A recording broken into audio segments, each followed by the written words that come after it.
છેલ્લા 2 વર્ષની લીધેલી ટેટ પરીક્ષા અને અત્યારે આપણે જાહેરાત થઈ સ્પેશિયલ ટેટની પરીક્ષા, એમની ભરતી પૂરી થઈ ગઈ,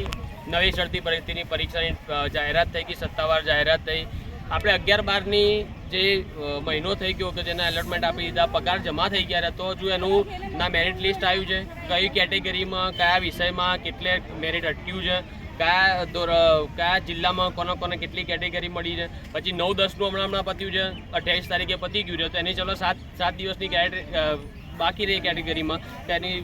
સમય બાકી છે, તો એની વાર લાગે. પણ જે 11-12નું લાગી ગયું છે એનું જાહેરાત કરો, 1 મહિનો પૂરો થઈ ગયો છે, તમે એમ કરો કે અમે એઆઈને આપેલું છે. હવે એઆઈ અત્યારે એટલું મજબૂત થઈ ગયું છે ને સાહેબ કે તમે એક કી દબાવો તમારું બધું હાજર થઈ જાય. તો એ જે કી કહો છો તમે, તો એ કયા એઆઈને આપ્યું છે તમે, અને તમે જાતે કરો છો ભરતી, તો તમે જાતે જાહેરાત કરતા હો તો એનું લિસ્ટ તમારાથી બહાર પડવું જોઈએ કે એ તમારા હાથમાં છે કે એઆઈના હાથમાં નથી. હવે એક બાજુ એમ કહી રહ્યો કે એઆઈ હાથમાં છે અને એક બાજુ એમ કહી રહ્યો કે અમારું લિસ્ટ નથી આવ્યું, તો એ વસ્તુ વ્યાજબી જ નથી સાહેબ. એટલે આ સરકારશ્રીની એટલી જ માંગ છે કે જે